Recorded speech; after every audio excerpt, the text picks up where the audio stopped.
We're live. Very good. Um, just want to do a short video, something that's been on my mind for a couple of days. Um, this is going to probably come across as me being petty and mean-spirited, but trust me, I'm way too busy to be petty or mean-spirited about anything right now.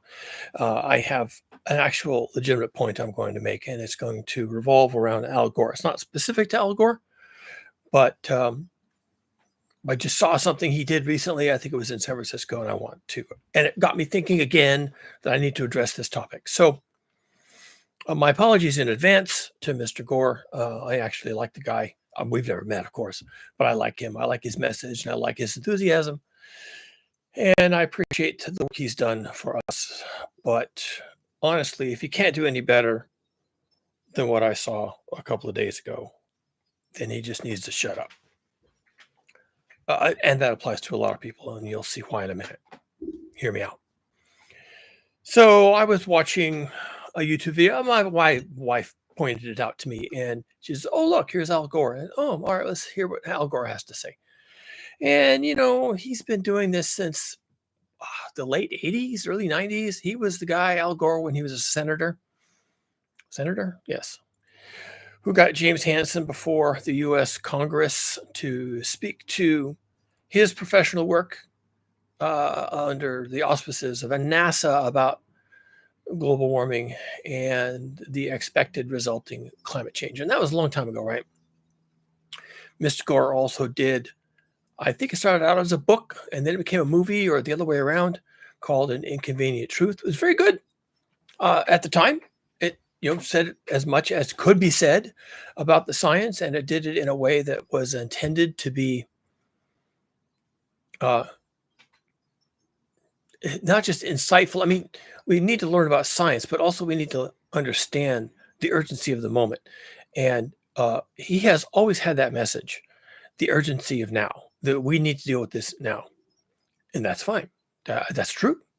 Well, now, of course, is what's been 30 years. And if you look at the climate science in general, it's been more like 70 years. So now, I mean, for some definitions of the word now, yeah, no doubt, no kidding. So what did I see? So it was Al Gore. He's 10 years older than me, and I just turned 66. So he's in his late 70s now, mid to late 70s, and but we're kind of the same generation, I would say. I was in my childhood, my formative years, I was turned on to the natural sciences and natural history by luminaries like Carl Sagan and David Attenborough and Jacques Cousteau and a whole bunch of others. Mutual of Omaha's Wild Kingdom. I mean, it's a long list, right? We used to actually watch TV and sit down as a family and watch TV, and we watch these nature shows. So he and I are about the same age, and certainly the same generation of content consumers.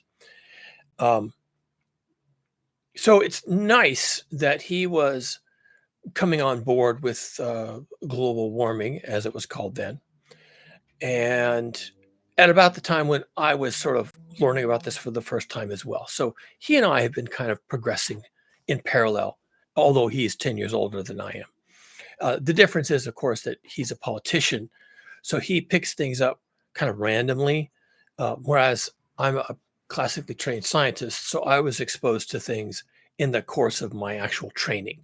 So I have been, as it turns out, somewhat accidentally, but not too surprising, kind of forced into this discussion as a scientist. And so once I was made aware of what was going on, then I was simply aware. And you never stop being aware. For a politician, how do you get aware of anything, right? Someone brings it to your attention, you read a book, you go to a talk, you have an influential friend who's a scientist, and they tell you all these things and you get interested. How does that happen when you're a politician? I don't know. It doesn't happen very often. Clearly, we have a lot of science deniers in the U.S. Congress. I mean, like half of the U.S. Congress is science deniers, just straight up don't believe in science. So they're not flat earthers as such, although I'm sure there's actually a lot of flat earthers in the U.S. Congress. Um, but there's, you know, anti-vaxxers, racist, eugenicists, um, you know, UFO proponents, 9/11 truthers, just people that don't understand engineering, don't understand science, believe way out wacky shit, and it rots their brains. Half of Congress.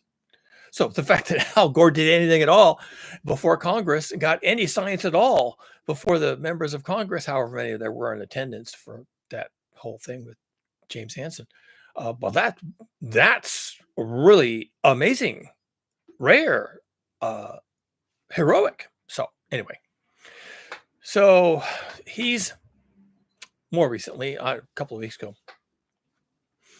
gave his talk to a small, as we say, intimate crowd in San Francisco. Um, and he was talking, probably it's his roadshow. It's the same speech he gives and probably has given for 30 years running about global warming or, climate change or the problems with all that. My wife just got home. I guess she's probably calling me. I'm not going to answer the phone. And he was, talking before the crowd. They were kind of sedate. They weren't applauding all his lines. They weren't whooping and, preach it, brother, and all that kind of thing. He was talking and he was fired up and he gave a strong performance and he was in command of, his voice and his language and everything else and all of his points. And he said all his points. And it really fell flat for me. As well it should. It's been 30 years, people. If we're given the same road show after 30 years of, since The Inconvenient Truth came out, then we really dropped the ball. So, and the audience probably, I would say it was probably a younger audience. People my age who first heard from Al Gore, 30 years ago, we're probably not going to turn up for something like that. So it's probably a younger group of hipsters living in San Francisco, and they came out to see Al Gore, right? The old war horse. So, and I just didn't find it moving at all. And I'll tell you specifically why I didn't. And so, Al, if you're listening, take this as advice. Not that you can, and that's going to be part of my point. You can't take my advice, but this is intended to be advice. And it's intended to be advice for anyone else who wants to follow in Al Gore's footsteps. The whole point about the talk was that the energy companies, the fossil fuel energy companies in particular, are evil, and they have, lied to us and taken us down the primrose path, and we've been led astray, and propaganda and all this kind of stuff. It's like, well, there was propaganda and they did lead us astray. But I think by now, that shouldn't be working. I mean, you can lie to people for a while. You can even lie to an entire generation. There are still people my age and older that still think that communism is the worst thing in the world. And meanwhile, most of them are getting a lot of socialism, their Social Security and their Medicaid and everything else, food stamps and everything else. But they still think communism is the worst. Well, that's generational, right? And so later generations will come along and pick up a different message and run with that. So we expect the message that the fossil fuel industry is the cause of all this and they lied to us and whatnot. We kind of expect people to take a more nuanced approach to this. Okay, that's the story. Well, now we have more data. We've had a lot of time to think about this. Is that really still the story? Maybe even was that ever the story? That was the story in the 90s. That's the Inconvenient Truth. That's Al Gore's pitch. But is that really the story? We've had a chance to think about this. And what you should be thinking by now is, we've had plenty of time, many presidential administrations in this country, and of course in other countries, the UK, France, Germany, China, Japan, Australia, lots of nations could have weighed in on this and said, what can we do about this? It's been 30 years. We've had the IPCC reports, and we've had the Paris Climate Accords, and we've had what is now 30 of the COPs, conferences of the parties, all about global warming. And it's been 30 years. And we're still claiming that the fossil fuel companies are the only source, the prime source of all the problems here. Because that's not true. I mean, it makes a nice pitch. And it kind of, everybody in the audience can say, like, yes, of course, it's the fossil fuel companies. Yes, of course, it's the lies and the propaganda. But at some point, we have to recognize after 30 years that nothing has changed. The Paris Climate Accords, which were signed at one of the COPs in 2015, I don't know which number it was, 17 or something like that. We're up to 30 now. COP21, COP22, I don't know what. I'm blathering, doesn't matter. We signed the Paris Climate Accords 10 years ago. And since then, fossil fuel consumption has done nothing but increase, and CO2 emissions, no surprise because the two are kind of linked. CO2 emissions have also increased, and the amount of CO2 in the atmosphere has increased, and the price of fossil fuels, in particular crude oil, has stabilized. I mean, we haven't done anything to put a price signal on this, to tell people you shouldn't be doing this. And the reason, of course, is because people have to do this. People have to burn fossil fuels. That's it. They have to. And it's real convenient for someone like Al Gore or really anybody else. And this happens all the time, by the way. Like I said in the beginning, this isn't about Al Gore. It's just that watching his talk and analyzing it, and waiting for him to say something else and not hearing it brings me here to talk to you, which is that we have completely lost the plot. And yet we have not lost the plot. We lost the plot in this whole fighting climate change, taking climate action. Not that you know what any of those things mean. Net zero climate emissions. What does that mean? You don't even know what that means. You can't even tell me what that means. Nor can anybody else. That's not your fault. Nobody can tell you what these things mean. We've lost the plot, and we've never understood that the reason why we burn fossil fuels, the reason why we burn more fossil fuels now than we did during Al Gore's formative years, and the reason why we burn more fossil fuels than even when we signed the Paris Climate Accords, which was supposed to be about burning less fossil fuels, okay? The reason why we're burning more, and we're always going to burn more, and we did burn more this year than last year, and we'll burn more next year than this year.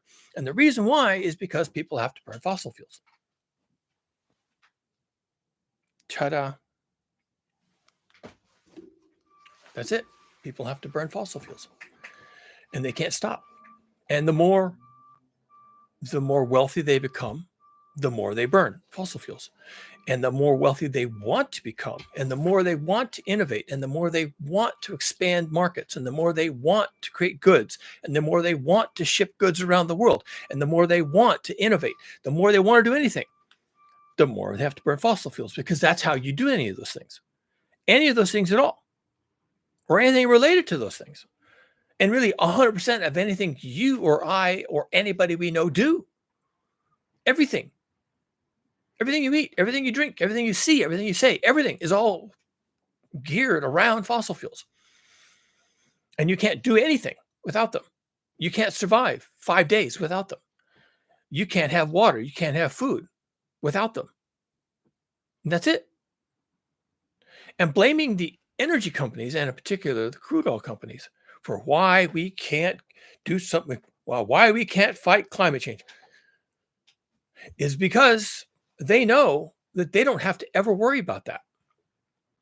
They never have to even respond to the challenge to fight global warming, as it was always called. I call it global heating, but I'm just trying to use the terminology that people like Al Gore still use. They know they don't have to respond to that. And so long as the admonitions are these vague platitudes like taking climate action. No one knows what that means. So that's never going to be policy. That's never going to be a movement. That's never going to be a demand on anybody to do anything differently. And we're going to have net zero carbon emissions. No one knows what that means.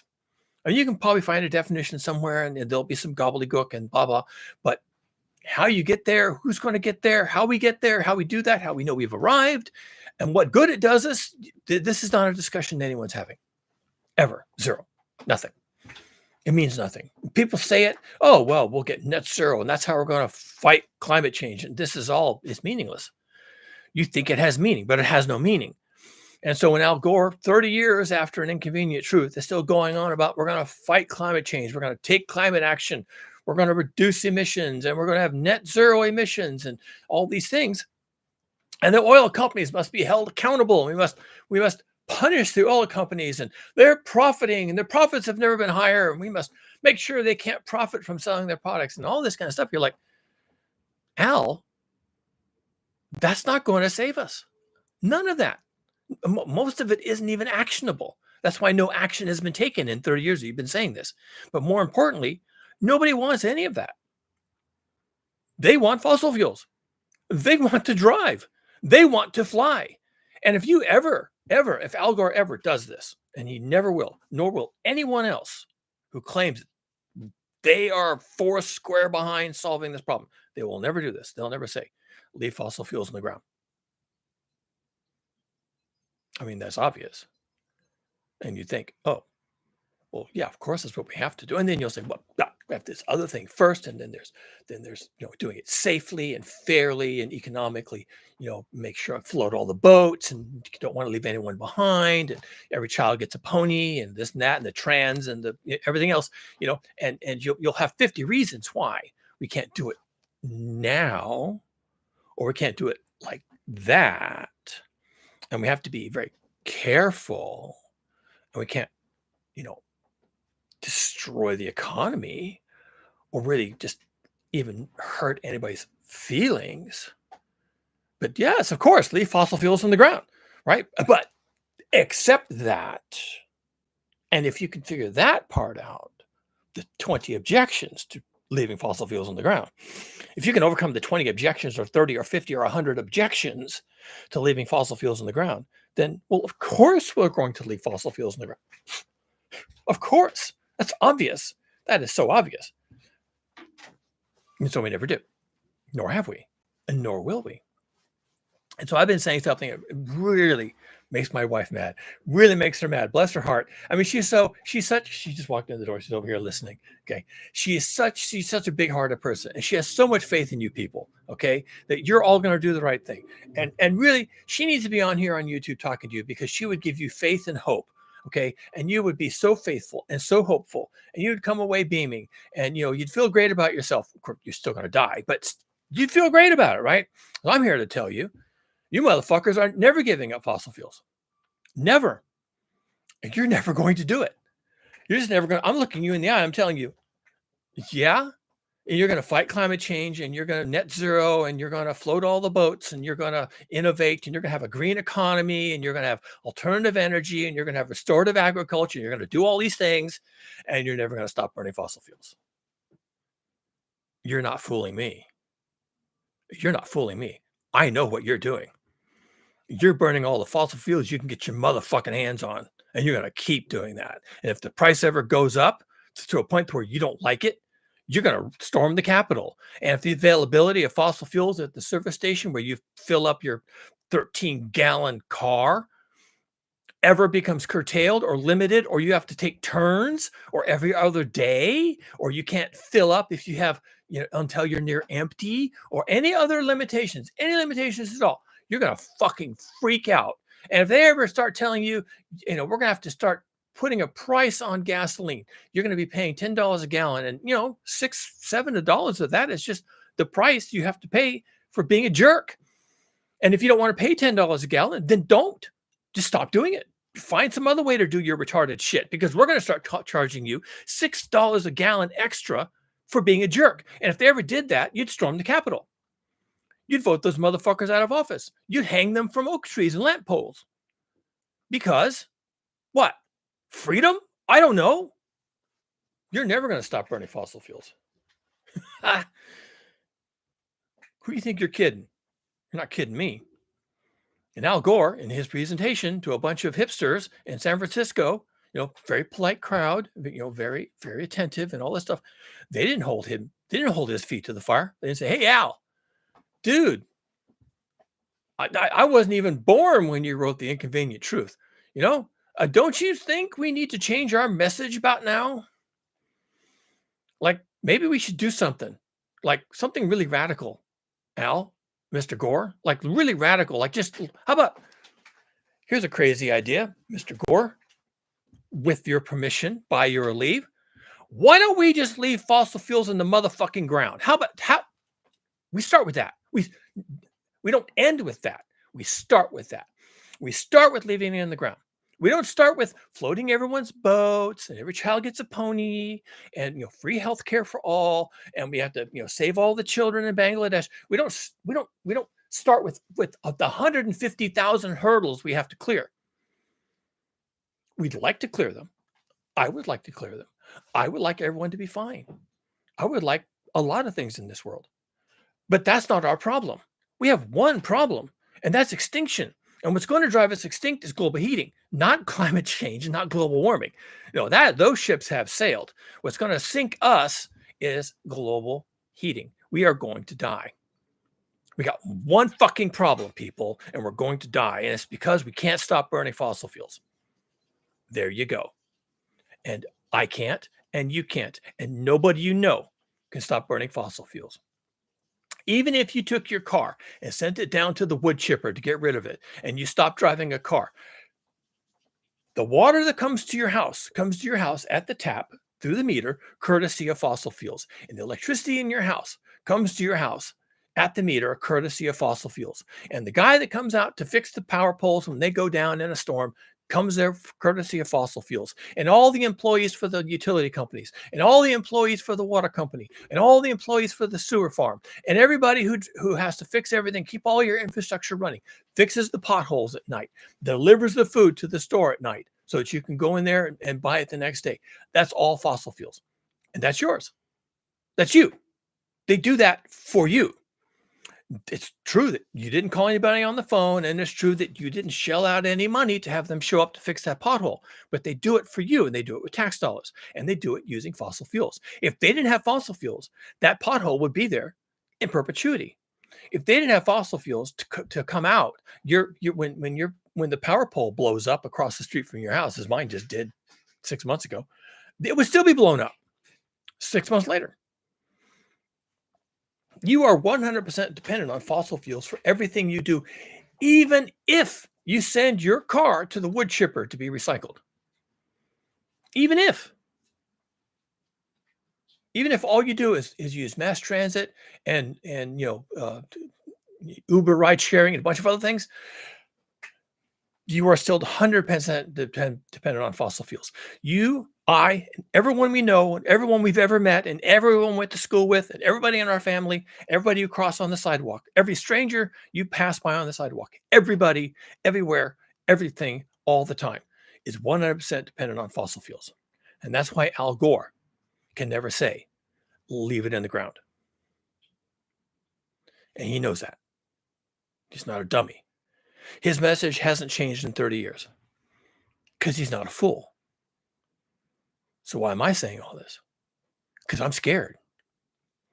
Al Gore, I don't know what he thinks is going to happen. I guess he thinks we're going to muddle through.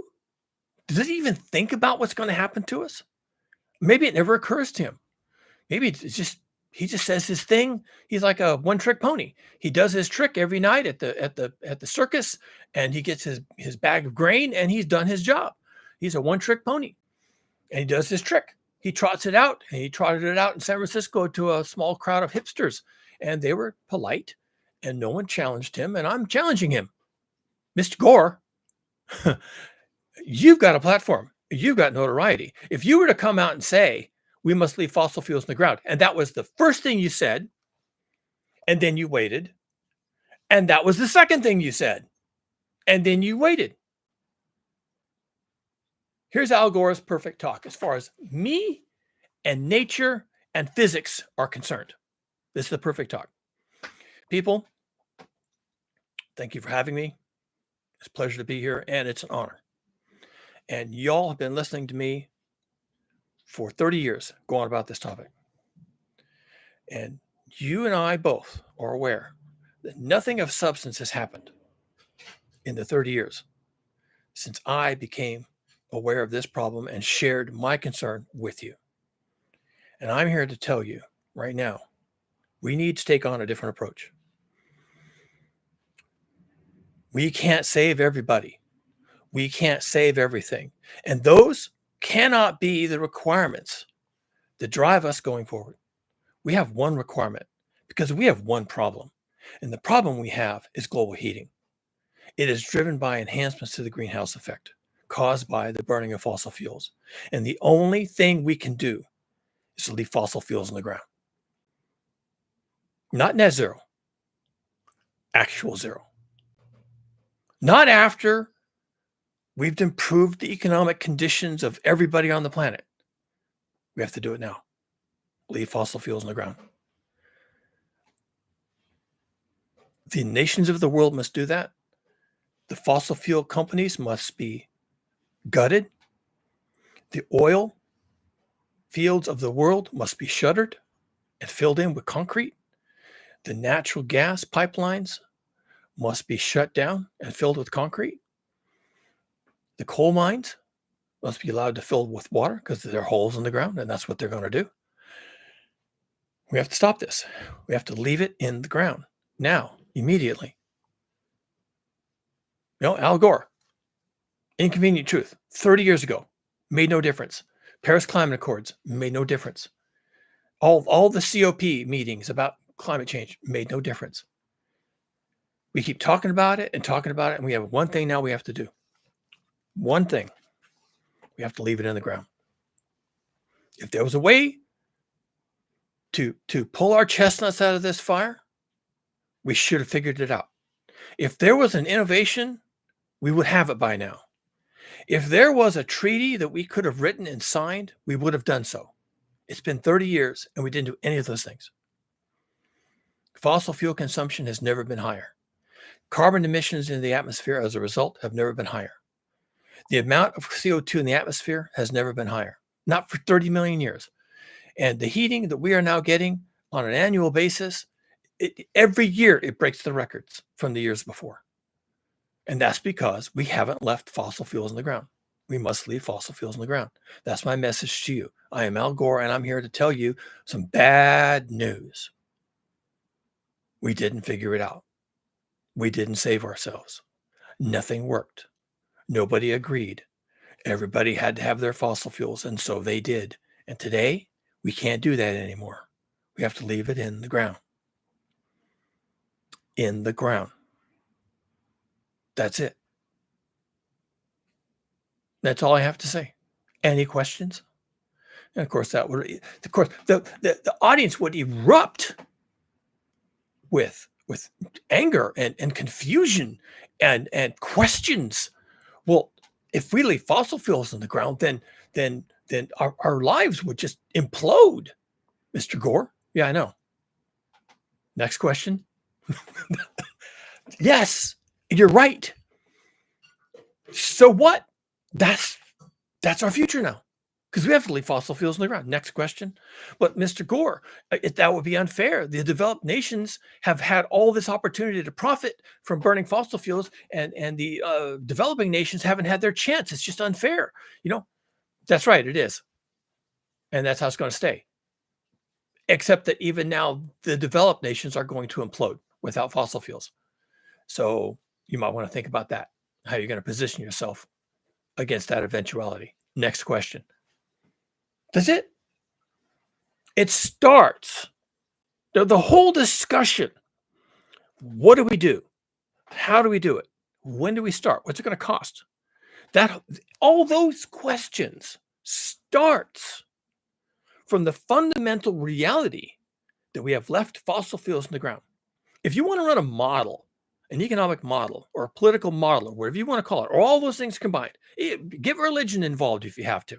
If you need to run a model of how Western civilization or Eastern civilization or Arab civilization or African civilization goes forward from here, you start with the fundamental assumption, the requirement, the criteria that we leave fossil fuels in the ground. That's it. You start with that. You don't end with that. You don't solve 150,000 problems and float all the boats and give all the child a pony and then figure out if you can still leave fossil fuels in the ground. No, you start with the fundamental premise and assumption that tomorrow at noon, we're leaving fossil fuels in the ground. That's it. Done. Now what? And the now what is what we need to be thinking about right now. If we don't leave fossil fuels in the ground, we are going to fucking die. And as a matter of fact, even if we did do it today, it's 30 years or maybe even 60 years too late. We are still going to die in enormous numbers. There isn't even like a future for people today if we stopped burning fossil fuels today. But we have to do that because the future for people next year is even worse. Every year that we don't do this, our runway for survival actually gets shorter and shorter.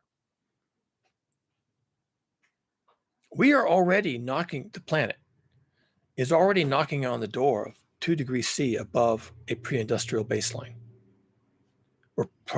We might cross it this summer. And they'll tell you, oh, well, that doesn't count. You can't cross it for just 1 year. You have to cross it for 20 years. They've already told us that. You have to cross it for 20 years. Really? Oh, really? So really, it's just infinite. We never have to worry about ever crossing any of these thresholds that the IPCC process has put on our plate that has drop dead limits. Don't go over 1.5, and God forbid you ever go over 2. So none of that matters because we can go over it. And unless we're over it for 20, maybe 50 or 100 years, it doesn't count. Well, listen, we're going over 2 this summer, and we'll be headed straight for 3, and maybe even straight to 4. We may not even get to 3. We may go through 3 degrees above baseline so fast that it's like no one will even notice. We may be at 4 before we even notice that we went through 3. Yes, that's possible. And somewhere in there between 2 and 4, somewhere in there, it might be probably closer to 2 above a pre-industrial baseline, is the end of the human world. The end of the human world. And the more carbon dioxide we pump into the atmosphere between now and then, the worse that ending is going to be. Yes, you think, oh, well, the end of the world. That's just the end of the world. That's like a light switch. Click, click, click, click over here. No, it's not like that at all. You can have the end of the human world and still have humans who muddle through somehow. But there's another scenario where you end the human world, and having done so, you don't have humans. So which do you want? There's a point where if we were to stop burning fossil fuels now and we took our hit, no driving, no flying, no movement of goods, no movement of money, no jobs, we took our hit, we might have a 90% die-off of humanity. That would be obviously horrendous. Has happened before. So it's not like we couldn't survive it. And a 90% die-off, a 10% survival rate, if you prefer, still leaves 800 million people on Earth. And I rather doubt that without a lot of innovation and a lot of creativity and a lot of global governance, I don't know that this planet can even support 800 million humans. That's 10% of the current population. Scratch, scratch, scratch. I don't know. Planet's really fucked up. Where we are surviving on a planet that is hostile to us as life forms. And we're doing that. We're able to survive here because of fossil fuels. People have spread into habitat like places like Arizona, right? Arizona, parts of Texas, New Mexico, Nevada. People are living in these places. These are tens of millions of people living in these places where they can only do that because they have 24/7, 100% access to free, practically free, available, inexpensive fossil fuels, in particular crude oil.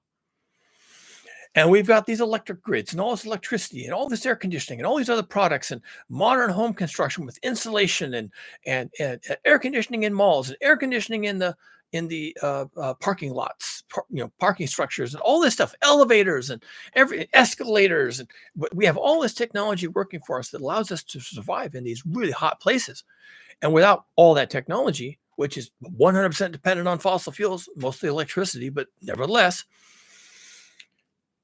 it stops. And those people die.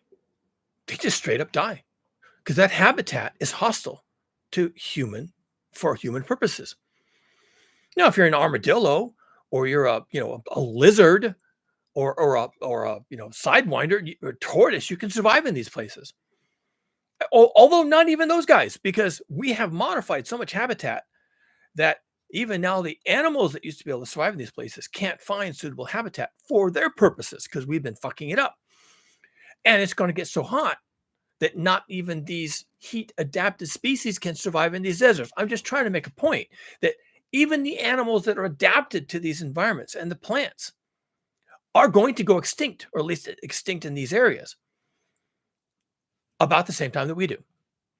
We will be extirpated, local extinction, from places like Arizona, New Mexico, and much of Texas, and probably into Nevada and Southern California.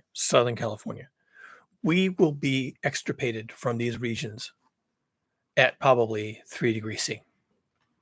It simply becomes impossible to live there. 3 degrees C above baseline, these places become uninhabitable for human purposes. Probably also uninhabitable for the purposes of tortoises and sidewinders and rattlesnakes and lizards and scorpions and Gila monsters.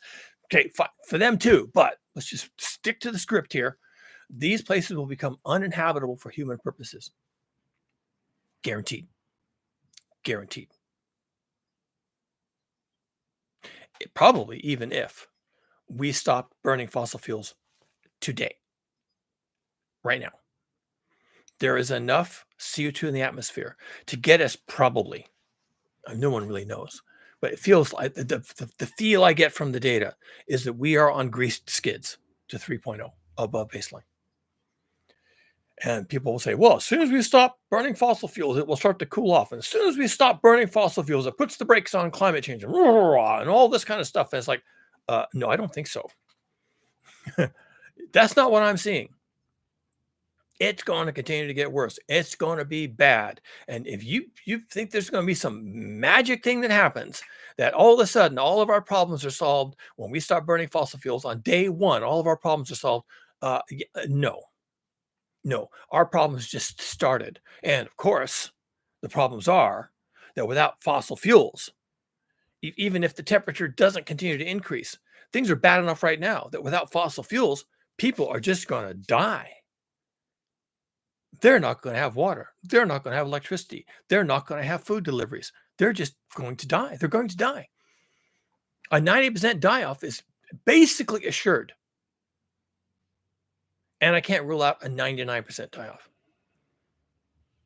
Probably this planet is so fucked up right now with just what we've done to it, which basically ends with global heating, but it began with draining the wetlands and destroying the natural habitat and destroying the plants and animals that we could have survived on, that could everything that would naturally grow in an area without irrigation and fertilizer and manual labor and all this stuff. All that stuff is gone. The herds of deer are gone. The bison are gone. All the things we might have survived on. The salmon aren't in the streams and rivers. All the things we might have survived on in the absence of fossil fuels bringing us, Cheetos and Chipotle all the time, are gone. That habitat's gone. It's just gone. It's just evaporated. It's not there anymore. I'm telling you that. Biologist, ecosystem ecologist. It's not there. It's just gone. We've been watching it go away since, I was getting a bachelor's degree in biology. People were lamenting how things were going away. And what they didn't understand was, and I didn't even understand it at the time, I didn't know what was going on, that on the day when we must give up fossil fuels, all that stuff that we were just blithely bulldozing and paving over and extincting and DDT and all that, all that stuff that we just didn't give a shit about. Who needs this, right? We need a shopping mall. You know, you don't know what you got till it's gone. Buckwheat, it's gone now. And without fossil fuels, we're going to be out there looking around for stuff to eat, for water to drink. And why am I here in Southern California? This place is a desert. That's right. You're not supposed to be there. And I wouldn't be at all surprised if we end up with 1% of the current population. And that's still 80 million people. That's 80 million people. Wow. For much of our time on Earth, before the most recent 300 years of industrial development, the number of humans on Earth was 100 million, 200 million. It went up and down. The Black Death hit Europe and killed half the population, so that was a down. And and then we'll go back up again. But we kind of bounced around in about the same sort of level because the planet could support so many people doing the things that people do. We are not small animals. We are omnivores, but we do eat a lot of meat. And the meat we eat is also not small animals. So there's a huge impact of people doing what people do. Here I am doing human stuff. And, it takes a lot of space, and we don't like being close to each other. And we do well in villages of 100 to maybe 300 people, and the fields and the animals and the processes and the rules and regulations. And we regulate ourselves in small numbers. But that other village over there, we're not too sure about them. And that other bunch over there, they keep coming over here and stealing our grain because they're too lazy or fucking moronic to grow their own. Why should they? They can steal ours. So there's limits. We need lots of space. We need big fences. We need, militaries, whatever. And so we can't do a whole lot because we don't get along, and we steal from each other, and we kill each other, and we're territorial. And so you have to spread out, small villages, far apart, not really rubbing shoulders much. And that's what? 80 million people, 1% of the current population. You can't have 800 million people rushing down to drink all the water in the river. You can't have 800 million people going after the last of the salmon using pointed sticks. You can't have 800. That's 10% of the current population, 800 million people. Can't survive on this earth without fossil fuels. And yet, you have to leave fossil fuels in the ground. That's it. That's all there is to it. Or we face a massive extinction event. There is X risk here. X risk, extinction risk.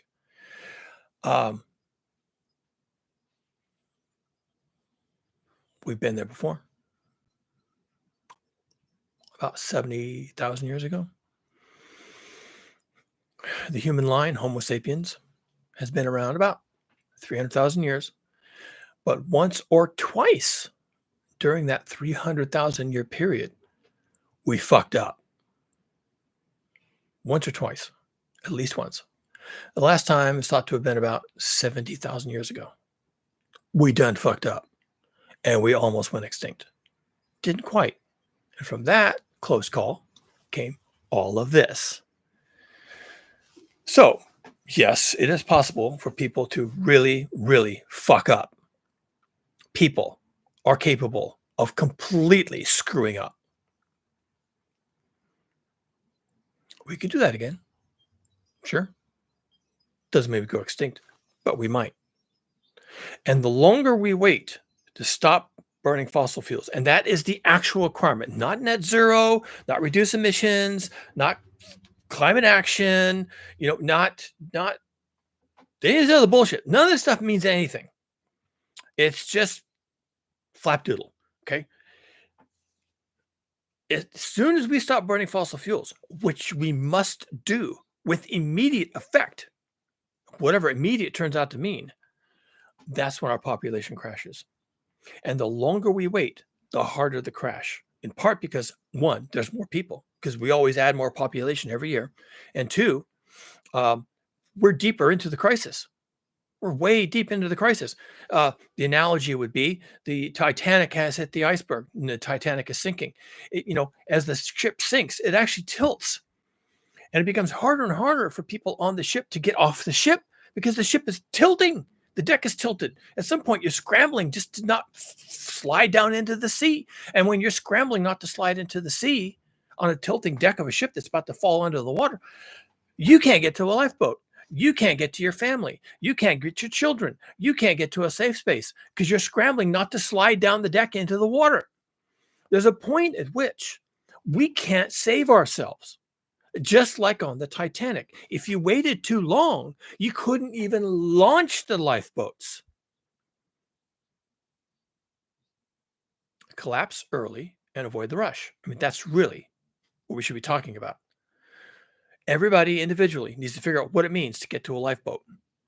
And while people like Al Gore, nice guy, otherwise, while people like Al Gore are kind of lying to us that we can still pull this out, we can still save this day, we can innovate or do something, whatever the fuck he wants you to think. Okay. While we have people like that, and there's a lot of them, by the way, almost everybody parrots these same talking points. Almost everybody. I'm one of the few that doesn't.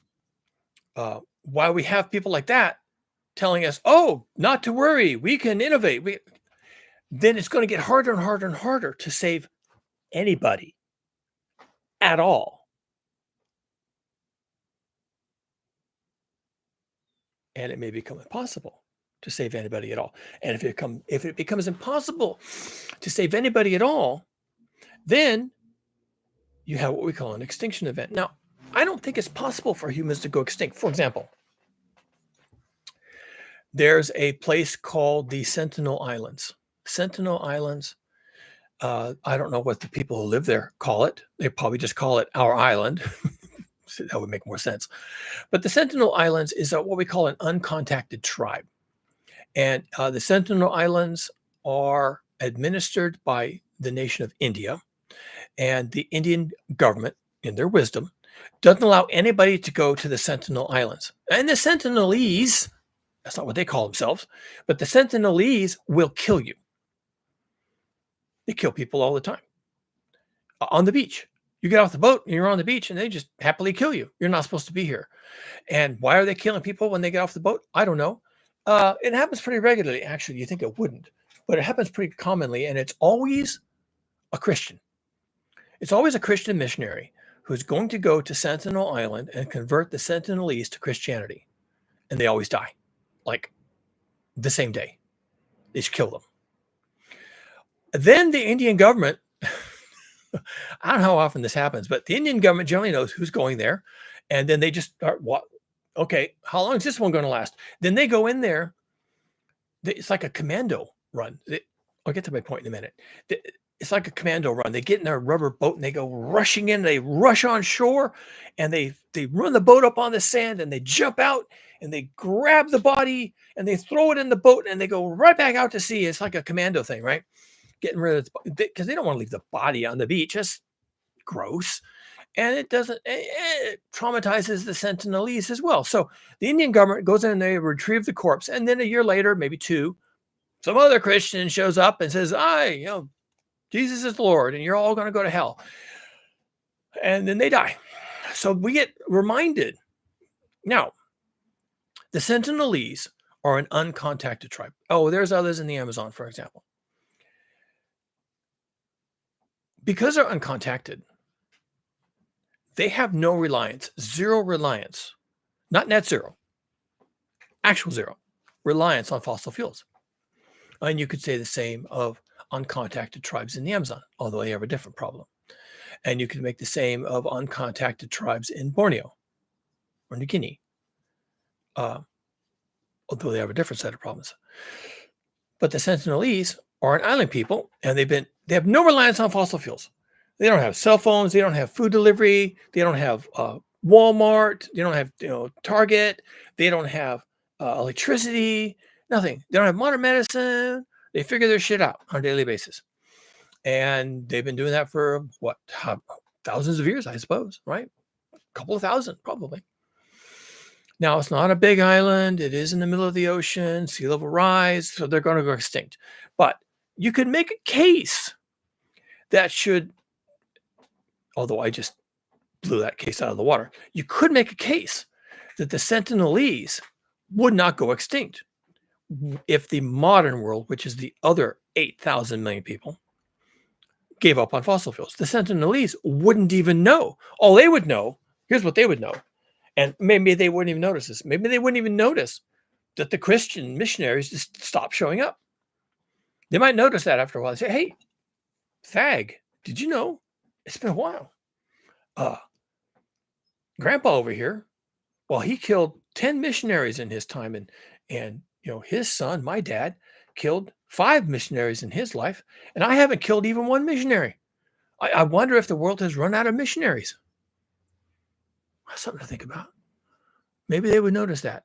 Maybe they would notice that after a couple of generations, the world seemed to just run out of Christian missionaries. I guess you're right. Where'd they even come from? I don't know. But they're not coming anymore. So that's interesting. So maybe they would notice that the rest of the world has died and took all the Christian missionaries with it. But they would notice, but they wouldn't know, right? So they wouldn't know. And the uncontacted tribes in the Amazon would remain uncontacted. And no one would be in there with chainsaws, cutting down their trees and setting fire to their forest and driving their animals to extinction. They would just remain uncontacted. They'd be living in the Amazon rainforest. And they'd say, I haven't heard a chainsaw in years. Have you heard? No, I haven't heard it. Let's go look. You go to the edge of the forest and there's all the stumps from the last group that came through here with chainsaws, stumps. But they've stopped cutting trees down. Well, imagine that. I haven't heard a chainsaw in a decade. And not that I have a notion of a decade, right? Because I'm an uncontacted tribe. Don't follow the Julian calendar. And so it's been a long time, right? And heck, we have toddlers, we have children, grown children, almost men and women in our village. They've never heard a chainsaw. Wow. That's funny. These people used to come in here every single fucking year and they'd cut the trees down and we'd have less trees and the rivers would turn to mud and then mid-rivers would dry up and the animals would disappear and we heard chainsaws all the time. It kept us up all night and then there was fires and bulldozers and now it's all gone. Yeah, you're an uncontacted tribe in the Amazon. So you didn't even have fossil fuel dependency. And then one day, something must have happened. Those apostate motherfuckers are gone. Maybe they went to some other forest. Yeah, it could be. Let's see if they come back. They don't come back.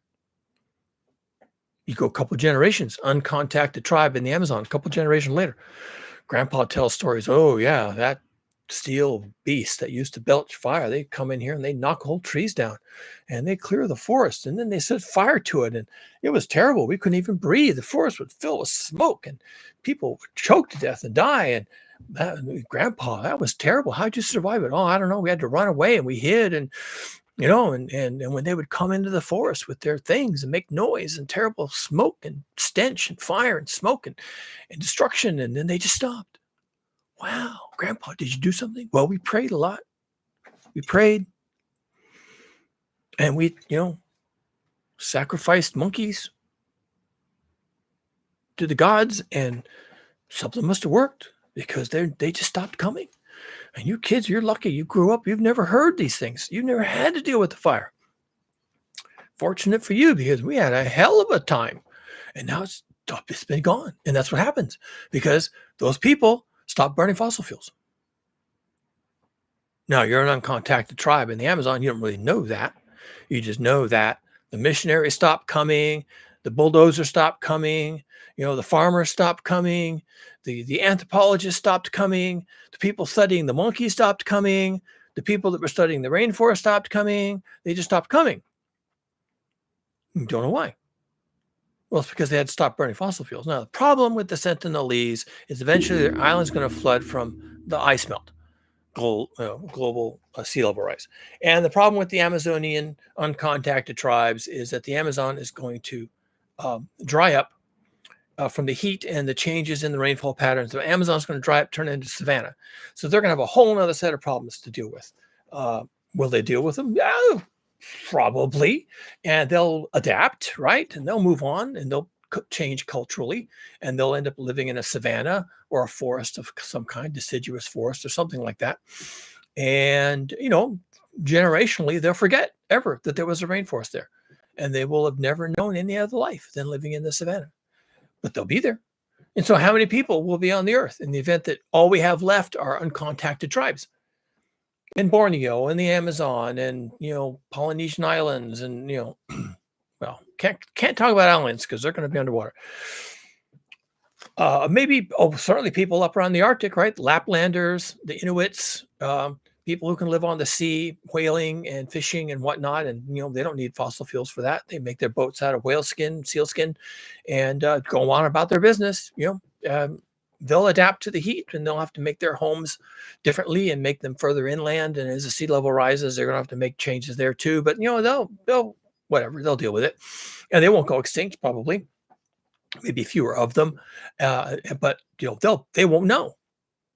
But the rest of us died because we couldn't get fossil fuels.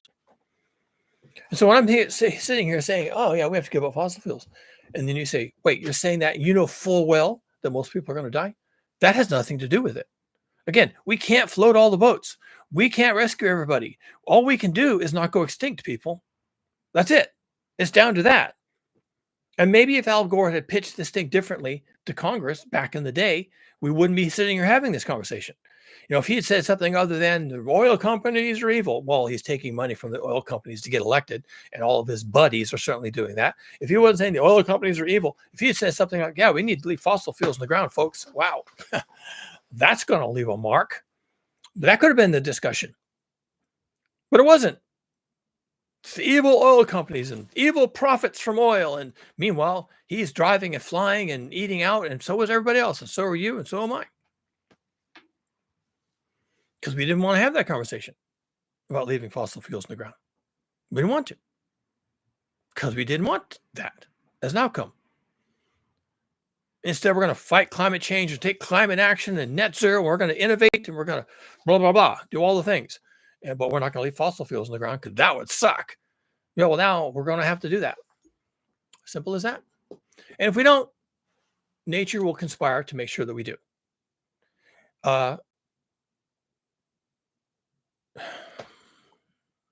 It's a long story, and I have other things to do, so I'm not going to get into it. I could. Maybe I should do a video. Maybe I should just come on here one time and just tell a little story about how global heating caused by consumption of fossil fuels curtails and stops our consumption of fossil fuels, because that is a story. We can do this ourselves. I mean, we really could. I realize it takes political and economic, challenges, and there's no political will, and everyone is so selfish and greedy and retarded and ideological and all this kind of stuff. We have Donald Trump and all these other people, and the evil oil companies are still being evil, whatever difference that ever made. And so we can't. We really can't stop burning fossil fuels, but we could. I mean, it is in our wheelhouse to do that. We just won't, and therefore we can't, and we never will, but we will. And that's a different story. We will stop burning fossil fuels.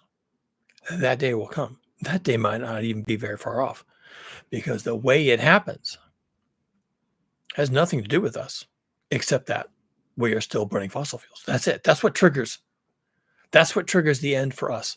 That we stop burning fossil fuels is we just keep burning fossil fuels. So that day is inevitable, right? We can't stop. We won't stop. We'll never stop. Probably the last people on Earth will still be burning fossil fuels somehow. I mean, they'll figure it out. They'll run the last refinery to get the last gasoline and diesel to put in the last cars, and there'll be like 10,000 people somewhere in some country that just happened to fall through the cracks. And they had one refinery and one oil well and a fleet of cars and some mechanics, and they can still figure it out, and they'll still use fossil fuels. So there'll still be people somewhere in the world, even after the end of the world, the human world, there'll be still be burning fossil fuels. We will never stop burning fossil fuels. And yet we will stop burning fossil fuels. So there you go. I'll think about that. I'll think about that story and how to relate that in something less than 6 hours, because it is a long story. How we are forced to stop burning fossil fuels. And even if you never come back here and you never hear that story, you need to understand there is a narrative, there is a story about how we stop burning fossil fuels. Not because we want to, but because we no longer can. And it involves a massive die-off of people. Plus, of course, a lot of other things. Sounds outrageous, sounds apocalyptic, sounds Christian, sounds like science fiction, but it's not. It just hasn't happened yet. And as I've said elsewhere, it's only fiction until it's not. It's only fiction until it's no longer fiction. So I'll leave you with that cheery thought. Wanted to talk about Al Gore because, once again, he just shows that we have not evolved our thinking or our discussion or our assessment of the actual risk and the actual challenge. He wants to talk about the evil oil companies and the evil oil company profits and their propaganda and their buying politicians. Meanwhile, no one has ever, not since day one of this entire thing, wanted to talk about leaving fossil fuels in the ground. Never been a topic. Not going to be a topic. More fossil fuels. And as it gets hotter and more dangerous to live on planet Earth, we're going to have to burn more fossil fuels. And you don't have to be a genius to see the problem there, right? Anyway, sorry, Al. Didn't mean to cap on you here, buddy. You've done a great job overall. And you keep bringing this to people's attention. And I don't know. I don't think it's working, to say the least. I don't think it's working.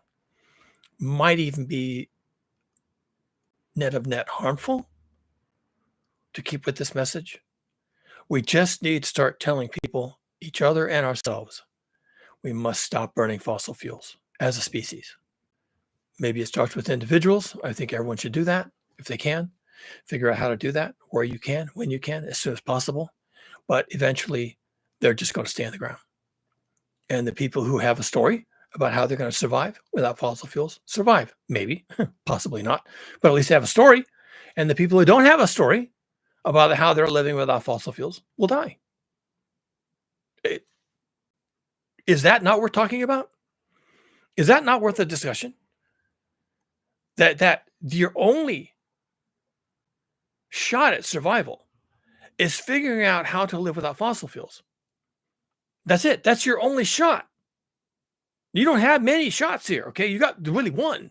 And that's your one shot, is to figure out how to live without fossil fuels, which, by the way, you may not be able to do. If you live in Phoenix, Arizona, and you're dependent on air conditioning 24/7 all the time, like 10 months out of the year, right? Then your chance of surviving without fossil fuels is zero. Not close to zero. Not nearly zero. Not might be zero. It's zero. Nobody used to live there except lizards and tortoises. And even they won't be able to live there anymore. Phoenix, Arizona. You have to get out.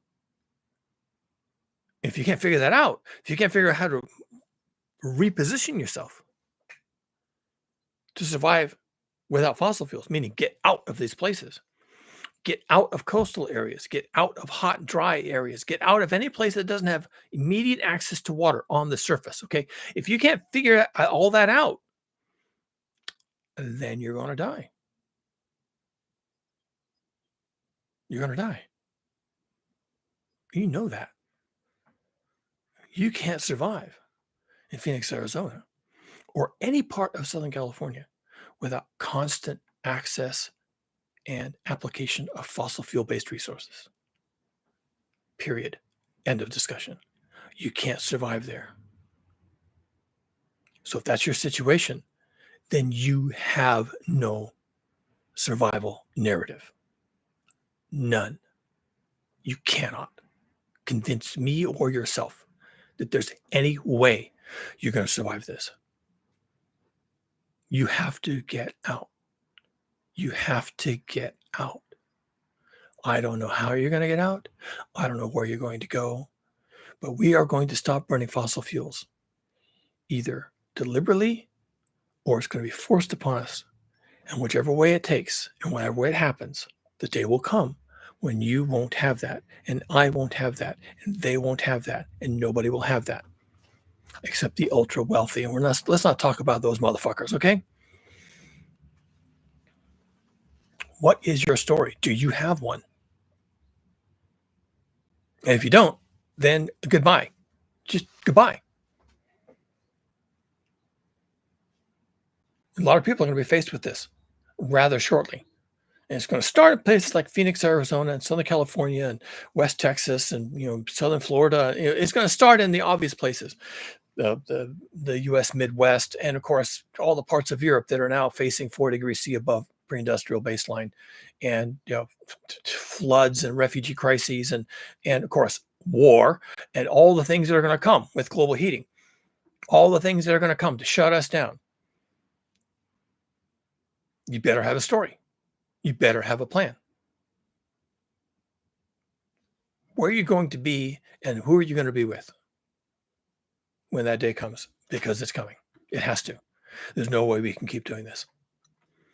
So I said I was going to sign off. 5 minutes later, I'm signing off.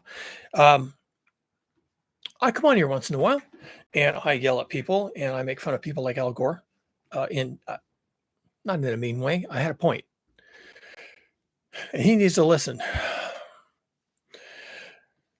But I do this once in a while. So if you want more of this kind of thing, and more truth bombs, because that's all I'm doing here, folks.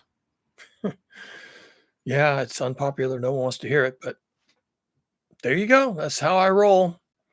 Then be sure to subscribe, like the videos, share the videos, get it out there. We'll figure it out. Doorbell just rang. What? Buy you a coffee. Oh, buy me a coffee, right? Don't forget to buy me a coffee. The link is in the description. Talk to you later.